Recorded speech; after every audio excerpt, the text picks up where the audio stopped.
The Galactic Tribunal was silent.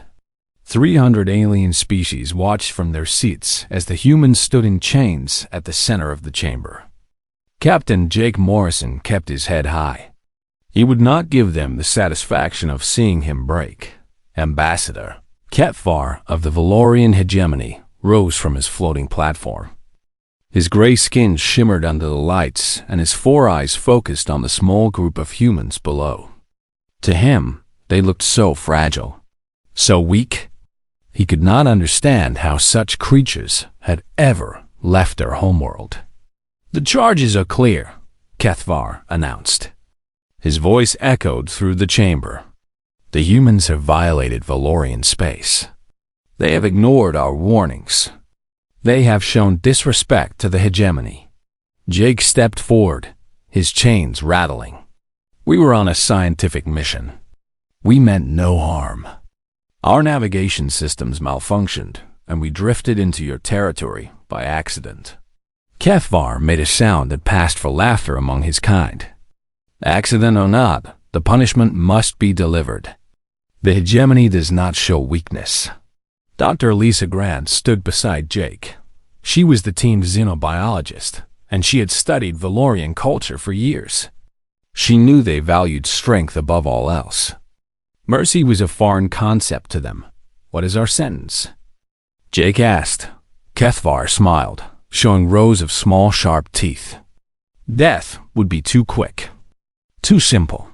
We have decided on something more fitting." He pressed a button on his platform, and a hologram appeared in the center of the chamber. It showed a planet covered in dark green clouds. Lightning storms raged across its surface. The image alone made several alien species in the audience gasp in horror. "Corax 7, Ketvar said. "A Class-15 Deathworld. The highest danger rating in our classification system. No species has ever survived more than 72 hours on its surface." Jake heard Amy Torres, his pilot, whisper a curse behind him. Sergeant Ryan Cole, the security chief, clenched his fists until his knuckles turned white. "You will be stripped of your advanced weapons," Ketvar continued. "You will be given basic supplies only. Then you will be dropped on the surface of Corax 7. In 1 week, we will return to collect your bodies and display them as a warning to any who would challenge the hegemony." The chamber erupted in murmurs. Some species looked uncomfortable with the sentence. Others nodded in approval, but none spoke against it. The Valorians were too powerful, and no one wanted to draw their anger. Jake looked at his crew. There were 47 of them in total. Scientists, soldiers, engineers, and colonists. They had set out from Earth with dreams of exploration and discovery. Now they faced a death sentence on a world designed to kill them. "Any last words, human?" Ketvar asked. Jake met his four-eyed gaze without flinching. "Just one thing. You should have killed us quickly. Because if we survive, we will remember this." Ketvar laughed again. "No one survives Corax 7, not even your stubborn species." The guards led them away. They were taken to a transport ship and forced into a cargo hold. Their weapons were confiscated, replaced with basic knives, rope, and a few days' worth of food rations. It was not even enough to survive a week on a normal world, let alone a Class-15 Deathworld. As the ship jumped through hyperspace, Jake gathered his people around him. "Listen to me," he said quietly. "They expect us to die. They expect us to give up. But they do not know what humans are capable of." Ryan nodded. "What is the plan, Captain?" "We survive," Jake said. "Not just for a week. We survive until Earth finds us. And then we make them pay for what they have done." Lisa pulled up data on her portable device. The Valorians had left them with basic equipment, thinking it useless. They were wrong.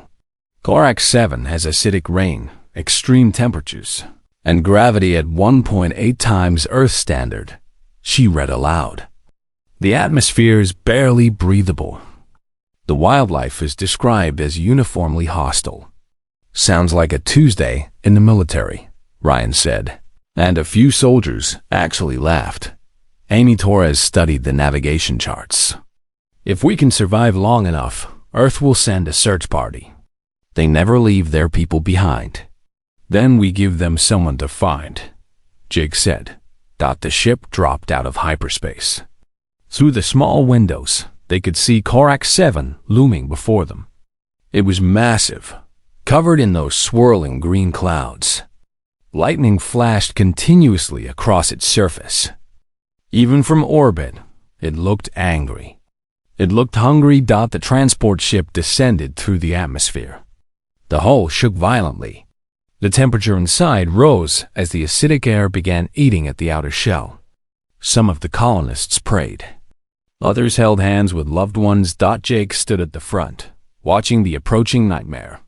"Remember who we are," he said to his people. "We are human. Our ancestors survived ice ages, plagues, and wars that lasted generations. We walked through fire to reach the stars. This planet thinks it can kill us?" The ship broke through the clouds. Below them was a landscape of jagged rocks, boiling rivers, and forests of twisted black trees. Creatures moved in the shadows, drawn by the sound of the descending ship. The transport crashed hard into the ground.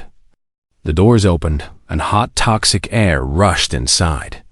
Alarms blared from their basic survival suits as the filters struggled to clean the air. Jake stepped out first. The gravity hit him like a weight on his shoulders, trying to force him to his knees. He refused to fall. "Welcome to hell," he said. "Now let us show it what hell really means." Behind him, 46 humans followed their captain onto the surface of a world that was supposed to kill them. Above them, the Valorian transport lifted off and disappeared into the clouds. The aliens aboard were already counting the humans as dead. They had made a terrible mistake. The first night on Corax 7 was the worst. The darkness came fast, and with it came the predators. Jake had ordered the team to form a defensive circle near the crash site.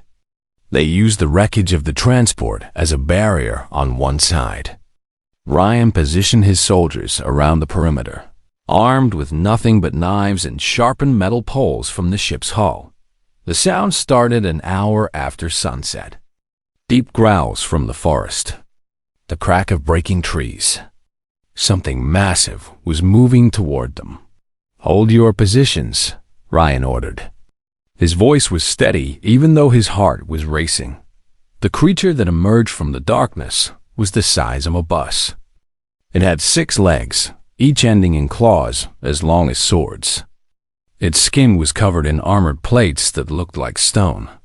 2 rows of teeth filled its mouth, and its eyes glowed red in the night. For a moment, everyone froze. This was what a Class-15 Deathworld looked like. This was what they were expected to fight with knives and sticks. The creature charged. Ryan dove to the side as it crashed through their barrier. 3 colonists were not fast enough. The creature caught them in its massive jaws and threw them aside like broken dolls. Their screams echoed across the rocky landscape. "Attack the eyes," Lisa shouted.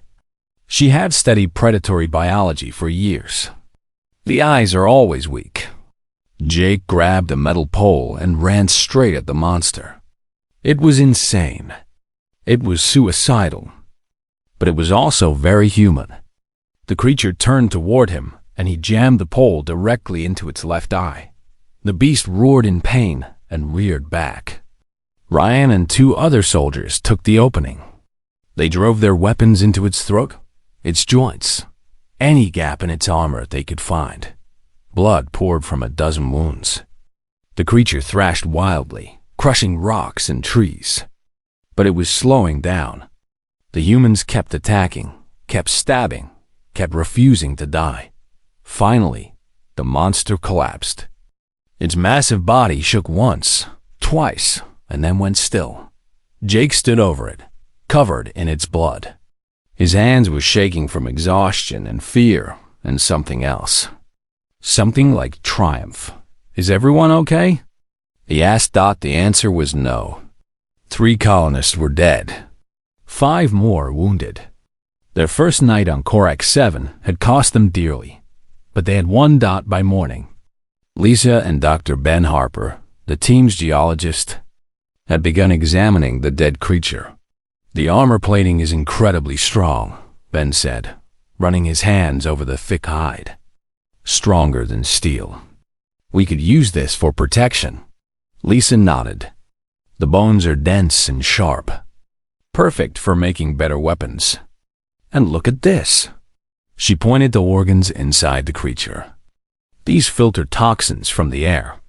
If we can study how they work, we might improve our breathing systems. Jake understood what they were saying. The planet had tried to kill them with this monster. Instead, the humans would turn it into a resource.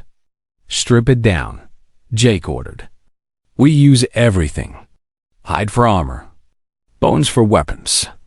Meat for food if it is safe. Nothing goes to waste.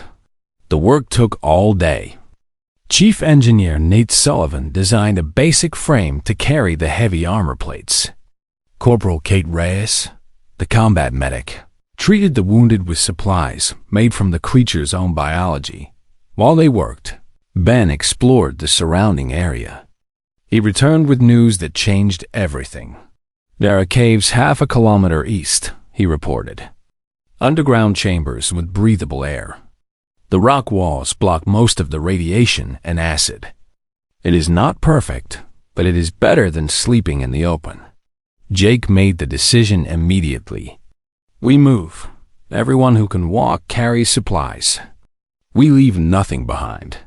The journey to the caves was brutal. The gravity made every step exhausting. Acidic rain began falling, burning exposed skin. Smaller predators circled them in the shadows, waiting for someone to fall behind. But no one fell behind. The stronger helped the weaker. The soldiers took turns carrying the wounded. When one person stumbled, another caught them. This was what the Valorians did not understand.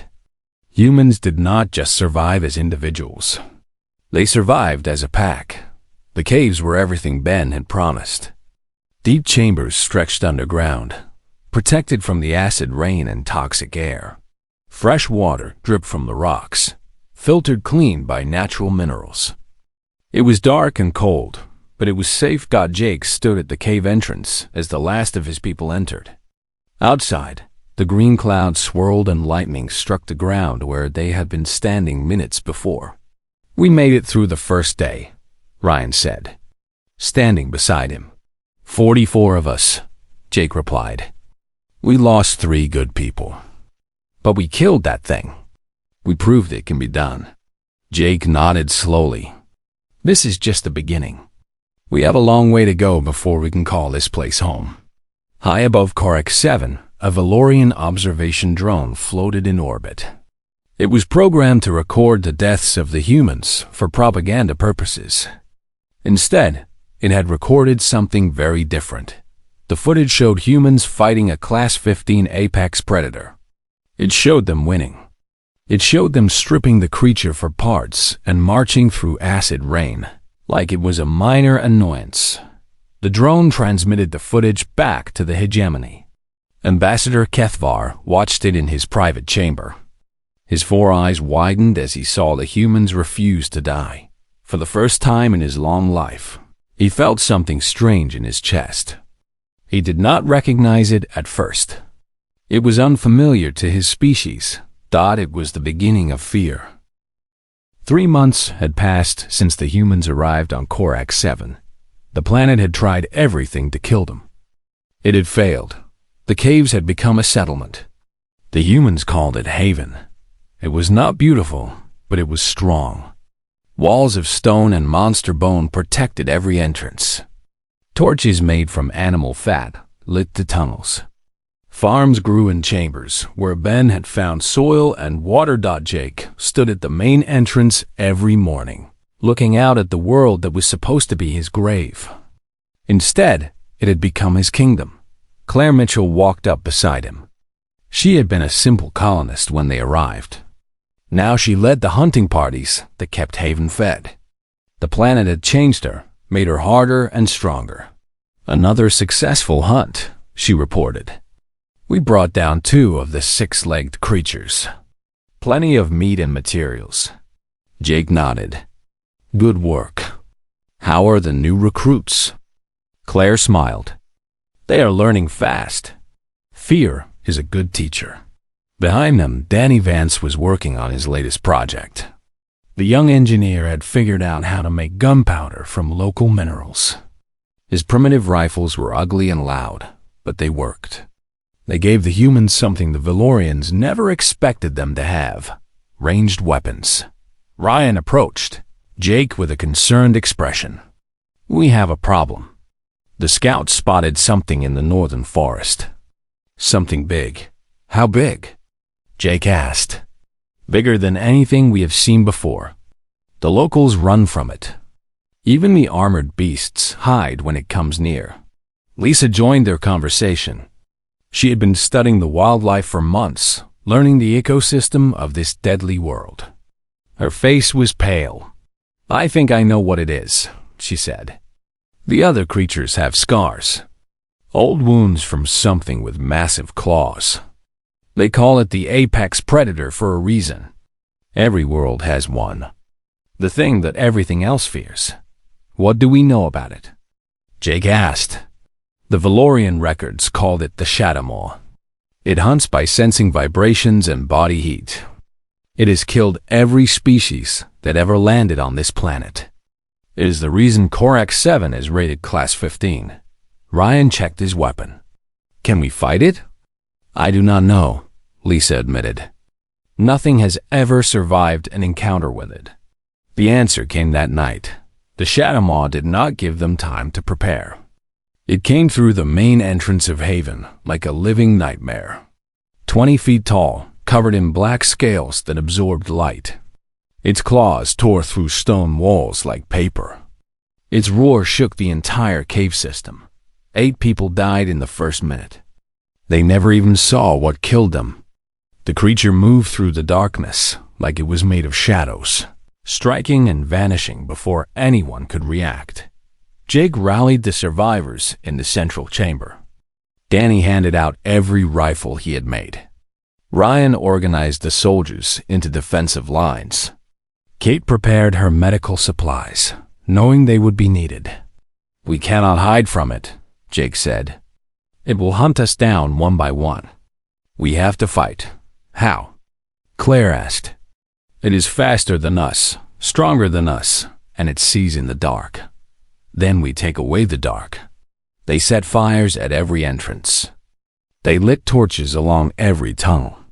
The Shadowmaw retreated from the light, hissing in anger. It was not used to prey that fought back. For 3 days, the humans hunted the hunter. They tracked its movements through the caves. They set traps with spikes and explosives. They took shifts sleeping while others watched. On the 3rd night, they cornered it in a narrow canyon outside Haven. The creature was wounded now, bleeding from a dozen gunshot wounds and trap injuries. But it was still deadly. It had killed 4 more people during the hunt. Jake stood at the front of the hunting party. In his hand was a spear made from the bones of the first creature they had killed. It felt right to end this fight the same way. "Come on," he said to the Shadowmaw. "Let us finish this." The creature charged. Jake did not run. He braced himself and drove the spear forward with every ounce of strength he had left. The bone tip punched through the Shadowmaw's skull and into its brain. For a moment, nothing happened. Then the creature's legs buckled. It crashed to the ground, sliding forward until it stopped at Jake's feet. Its red eyes faded to black. The apex predator of Corax 7 was dead. The humans cheered. They had done the impossible. They had killed the thing that killed everything else. Jake ordered the skull removed and mounted at the entrance to Haven. Let every creature on this planet see it. Let them know what happened to things that threatened humanity. High above, the Valorian observer Tithmora watched through his drone cameras. He had been assigned to document the extinction of the humans. Instead, he had witnessed something that would haunt him forever. Humans were not prey. They never had been. They were predators pretending to be civilized. And now the mask was coming off. Morris sent his report to the hegemony with trembling hands. The humans had killed the Shadow Maw. They had conquered a Class-15 Deathworld. The Valorians had wanted to teach humanity a lesson about power. Instead, humanity was about to teach them what true power looked like, and the lesson would be written in blood. 6 months after the exile, the Valorian High Council received a report that changed everything. Ambassador HFY stood before the 12 elders who ruled the hegemony. His usual confidence was gone. His hands trembled as he presented the footage from Corax 7. "This is impossible," Elder Prime Vethkai said. "No species survives a Class-15 world. The humans should have died within days." "They did not just survive," HFY admitted. "They conquered it." The footage showed Haven in all its glory. Stone walls reinforced with monster bone. Armed guards patrolling the perimeter. Farms producing food. Workshops building weapons. 44 humans thriving on a planet that should have killed them all. "They killed the Shadow Maw," HFY continued. "Its skull hangs at their entrance.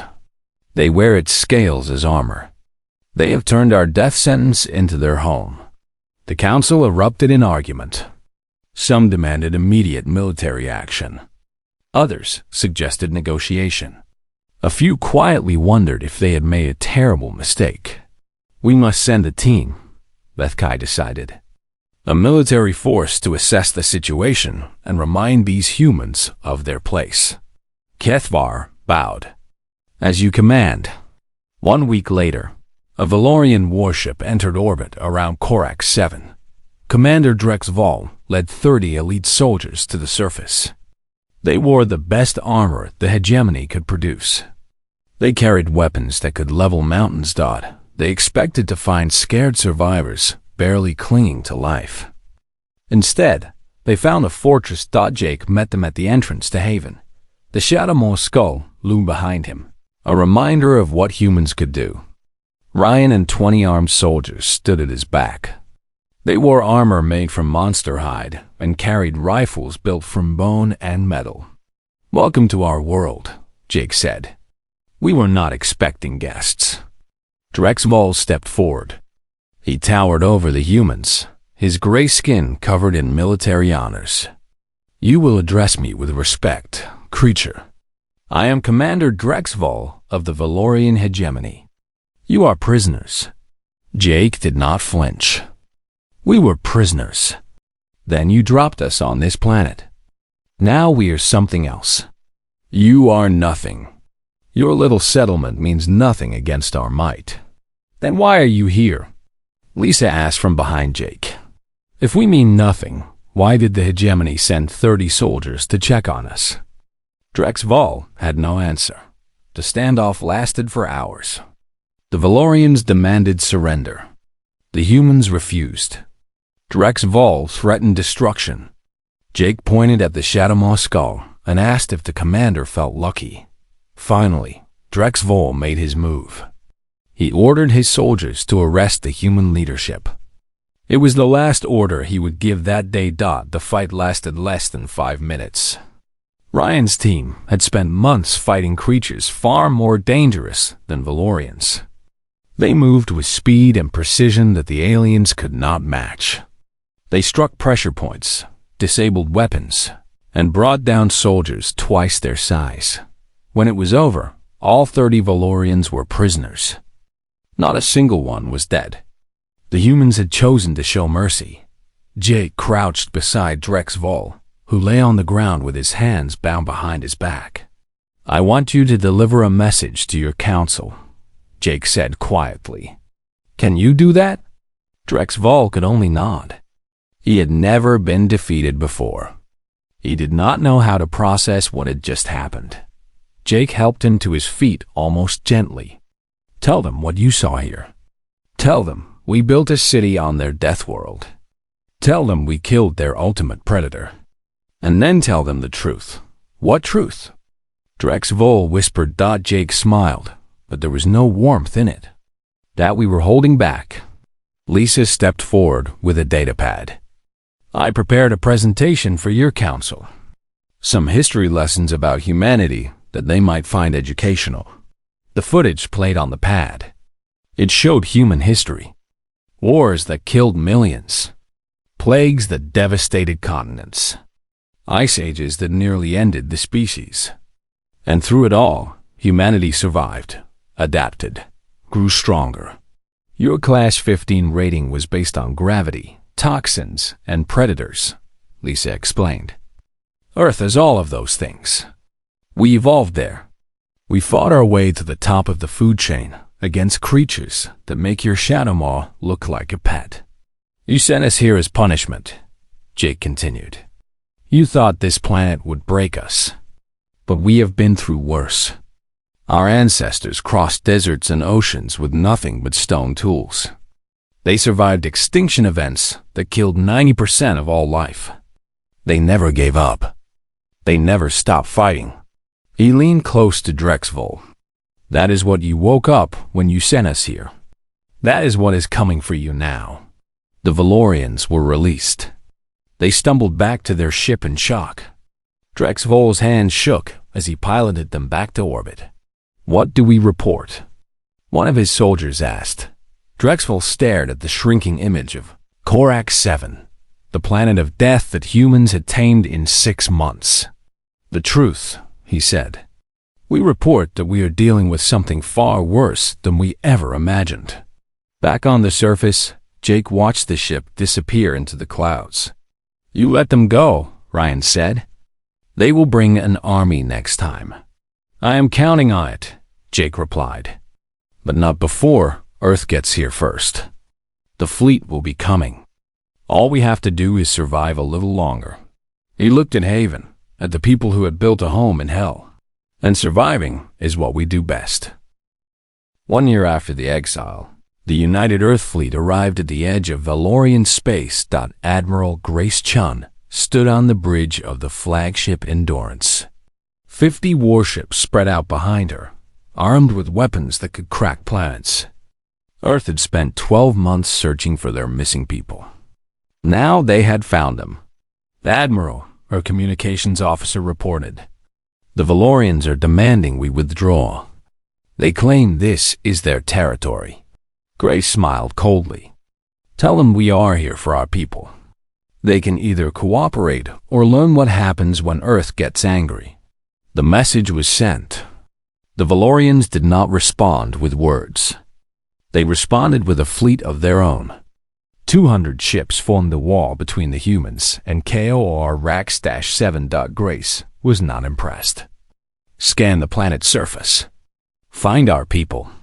The sensors worked for several minutes. Then the officer looked up with wide eyes. Admiral, you need to see this. The main screen showed Corax 7, a Class-15 Deathworld that no species had ever survived. But there, rising from the atmosphere, was a ship. It was ugly and crude, built from scrap metal and monster bone. But it was flying. Incoming transmission, the officer announced. Jake's face appeared on screen. He looked older than when he had left Earth. Harder, but he was alive. Admiral Chun, he said. Good timing. We just finished building this thing and were wondering if anyone would notice. Grace laughed despite herself. Captain Morrison, how in the world did you survive? Class-15 was not as tough as advertised. We are coming to you. All 44 of us. The crude human ship rose through the green clouds and joined the Earth fleet. Grace sent shuttles to collect the survivors.